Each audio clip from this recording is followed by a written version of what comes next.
नमस्कार सर्वांना. श्री स्वामी समर्थ. उठले आणि पारायण करायला बसले. माझं तारक मंत्राचं पारायण चालू आहे आणि सोबतच नित्यसेवा देखील मी करून घेते. तर कोणी कोणी पारायणला बसलं आहे, म्हणजे ज्याचे त्याचे कोणकोणते पारायण आहेत त्यांनी कमेंटमध्ये मला नक्की सांगा. ते झाल्यानंतर म्हटलं बाहेर जाऊन बघावं, कारण पिल्लूचा आवाज येत होता आणि पाहिलं तर पिल्लूचा आगाऊपणा चालू होता, जो झाडू घेऊन इकडे तिकडे करत होता. आणि सोबतच शेजारचा दादा देखील आला होता, तर त्याला झाडूने मारत होता आणि मी ओरडल्यानंतर रडायला लागला. आणि त्याच्या आधी हे याचं खेळणं सुरूच होतं, म्हणजे झाडूने बॉलला मारायचं किंवा दादाला मारायचं. ते झाल्यानंतर आम्ही जेवण वगैरे केलं. नाश्ता जेवण झाल्यानंतर आम्ही बाहेर गेलो, कारण मला आज पॅन कार्ड काढायचं होतं. थोडासा बाहेर जायला लेटच झाला होता, म्हणजे मला वाटतं 5 किंवा 6 वाजले असतील. आणि त्याच्या आधी मला झेरॉक्स देखील काढून घ्यायचे होते, तर म्हटलं झेरॉक्स काढून घ्यावेत. आणि सोबतच पिल्लूला गाडी देखील मम्मीने घेऊन दिली होती आणि त्याला इतका धीर नव्हता की त्याने डायरेक्ट खोलून तिथेच तो गाडी खेळायला लागला.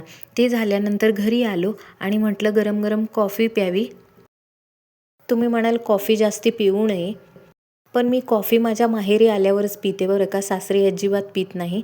चहा देखील जास्त घेत नाही, कारण रिस्ट्रिक्शन हे तिथंच आपल्याला म्हणजे ठीक वाटतं. माहेरी किती जरी करावं म्हटलं तरी करता येत नाही.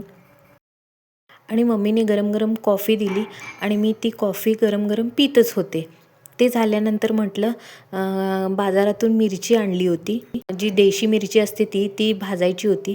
तर आणि सोबतच मटकीची पातळ भाजी देखील केली होती आणि भरलेलं वांगं देखील सकाळचं होतं. आणि तुम्ही त्या तव्याला नावं ठेवू नका बरं का, कारण तो तवा ना माझ्या आजीने घेतलेला फार जुना आहे. त्यानंतर केळी आणि दूध खायला लागले. तुम्ही म्हणाल हे काय सारखं रोजचं रुटीनच सांगते.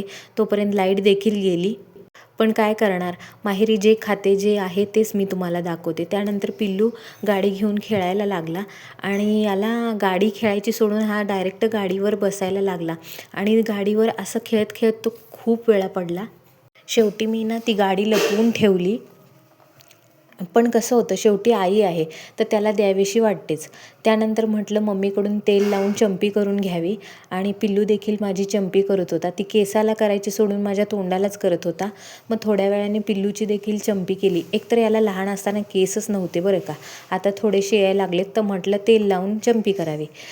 चला भेटूया पुढच्या व्हिडिओमध्ये.